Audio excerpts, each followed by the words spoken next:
중하. 네, 오늘은 여러분들의 피드백이 바로 보여서 더 즐거운 것 같으네요. 한 주간 중등부 여러분 잘 지냈나요? 전도사님이랑 고독한 중등부방 그리고 중등부 유튜브 여러 가지들을 보면서 함께 이렇게 소통하는데 전도사님은 설교로서 여러분과 함께 소통할 때가 가장 기쁜 것 같아요. 여러분도 전사님과 같은 마음이었으면 좋겠어요. 그렇죠? 자, 오늘 전도사님이 준비한 말씀은 사막에서 피는 꽃이라는 제목이에요. 그리고 본문이 어디냐면 마가복음 16장 1절에서 8절까지 말씀이에요. 그러면 전도사님과 함께 본문을 같이 읽어봅시다. 안식일이 지남에 막달라 마리아와 야고보의 어머니 마리아와 또 살로메가 가서 예수께 바르기 위하여 향품을 사다 두었다가 안식일 후 첫날 매우 일찍이 해 돋을 때에 그 무덤으로 가며 서로 말하되 누가 우리를 위하여 무덤 문에서 돌을 굴려주리요 하더니 눈을 들어본즉 벌써 돌이 굴려져 있는데 그 돌이 심히 크더라. 무덤에 들어가서 흰옷을 입은 한 청년이 우편에 앉은 것을 보고 놀라매 청년이 이르되 놀라지 말라. 너희가 십자가에 못 박히신 나사렛 예수를 찾는구나. 그가 살아나셨고 여기 계시지 아니하니라. 보라, 그를 두었던 곳이니라.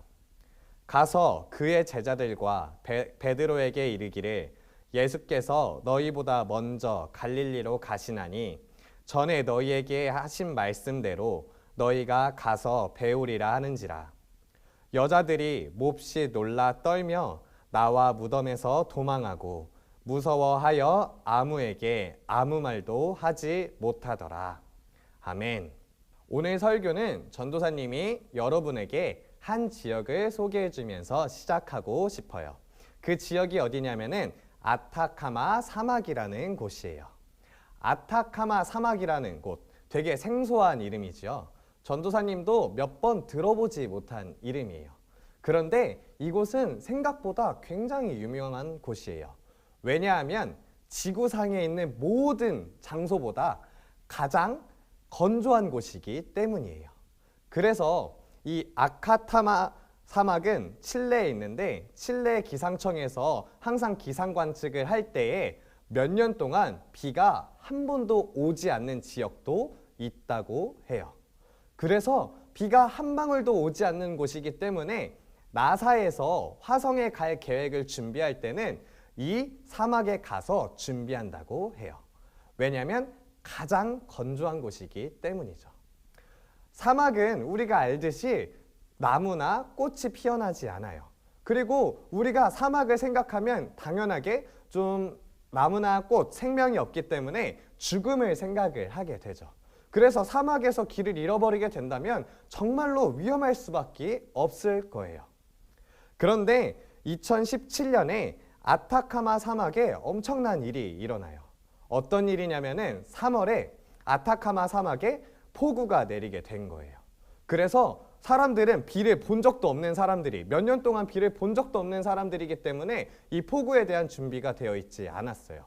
그래서 많은 집이 물에 잠기게 되고 그리고 많은 수해를 입게 됐어요. 많은 사람들은 이렇게 생각했을 거예요. 이 비가 우리의 절망적인 상황이다. 그리고 이 비가 우리에게 재앙처럼 왔다라고 생각하고 있었어요. 그런데 이 생각은 몇 달이 지나고 나서 완벽하게 바뀌게 돼요. 자, 사진을 하나 더 볼게요. 바로 이 사진이 아까 보여줬던 아타카마 사막의 사진이에요. 그런데 아까 사진과 굉장히 다르죠? 아까랑은 다르게 풀 한 포기도 없던 아타카마 사막에 여러 꽃이 피어나게 됐어요. 이 꽃이 피어나게 된 것은 아까 전도사님이 이야기를 했던 폭우를 통해서 그 사막에 있었던 씨앗들이, 싹을 틔우지 못했던 씨앗들이 물을 머금게 되어서 드디어 싹을 틔어내게 된 거예요. 그리고 엄청나게 예쁜 꽃밭을 만들어냈고, 그리고 이 꽃밭 때문에 많은 관광객들이 모여서 이 지역이 풍요롭게 됐다는 이야기예요.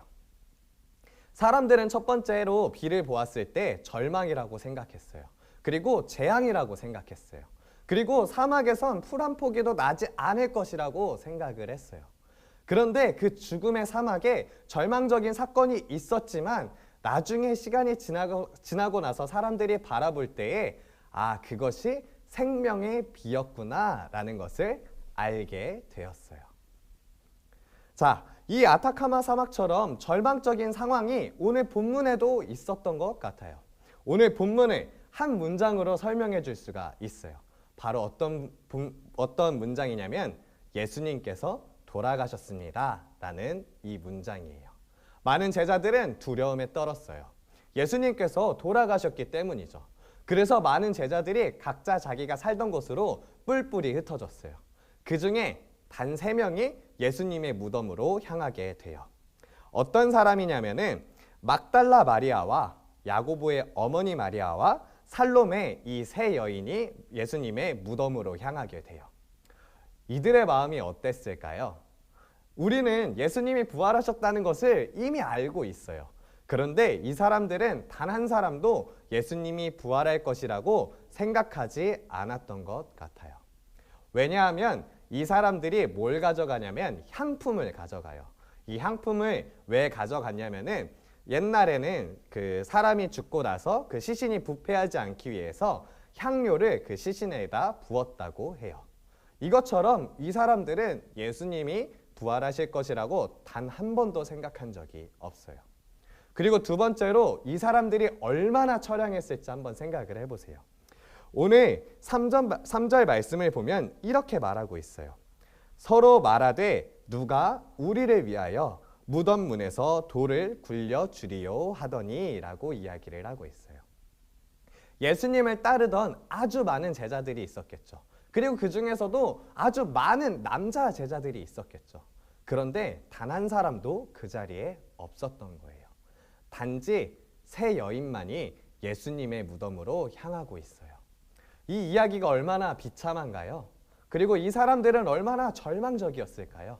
그런데 이 사람들에게 절망적인 상황 속에서 진짜의 희망을 만나게 돼요. 이제 이 3 사람이 무덤 앞에 도착했어요. 그런데 무덤 앞에 있던 돌이 사라지게 된 거예요. 그리고 예수님이 있어야 할 그 자리에 한 청년이 있었어요. 우리는 이 청년이 천사라는 것을 알 수 있어요. 이 천사는 이 3 여인에게 이야기를 하는 거예요.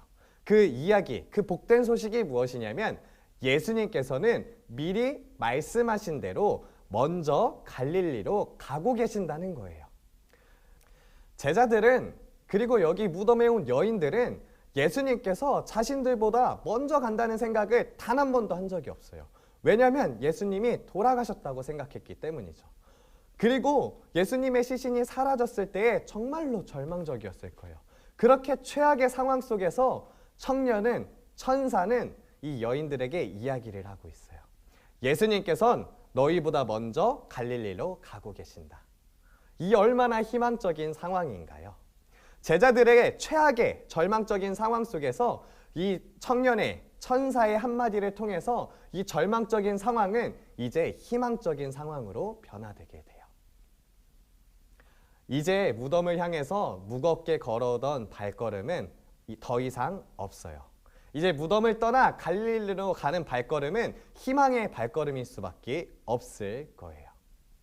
자, 이제 우리의 상황을 한번 생각을 해봤으면 좋겠어요. 우리 이제 만나지 못하는 우리들 얼마나 슬픈가요? 전도사님이 여러분을 만나지 못해서 매주 아쉽다라고 이야기를 하고 있죠. 전도사님의 마음이 너무나도 슬퍼요. 여러분 마음도 그럴 거라고 생각해요. 친구들을 만나지 못하고 함께 예배를 드리지 못하는 이 절망적인 상황 속에서 우리는 희망을 발견할 수가 있어야 돼요. 그리고 한 가지 더 기억해야 할 것은 내일부터 고난주간이 시작돼요. 우리는 한 주간 예수님을 묵상하게 될 거예요. 우리를 위하여서 고난당하신 예수님을 묵상하게 될 거예요. 그런데 우리는 이 예수님의 고난 중에서 희망을 발견할 수 있어야 돼요. 왜냐하면 예수님이 우리를 위하여서 오셨기 때문이에요. 그래서 우리는 진정한 희망을 발견하는 한 주가 될 수 있어야 돼요. 이제 고난주간이 시작됐어요. 전도사님과 여러분이 함께 예수님을 묵상할 거예요. 그리고 전도사님이 여러분에게 예수님을 생각할 수 있는 말씀과 이야기들, 그리고 여러분들이 해야 할 것들을 나눠줄 거예요.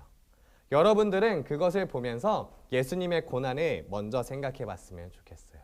그리고 그 고난에만 머물러 있는 것이 아니라 이제 이후에 있을 부활을 진짜로 기대했으면 좋겠어요.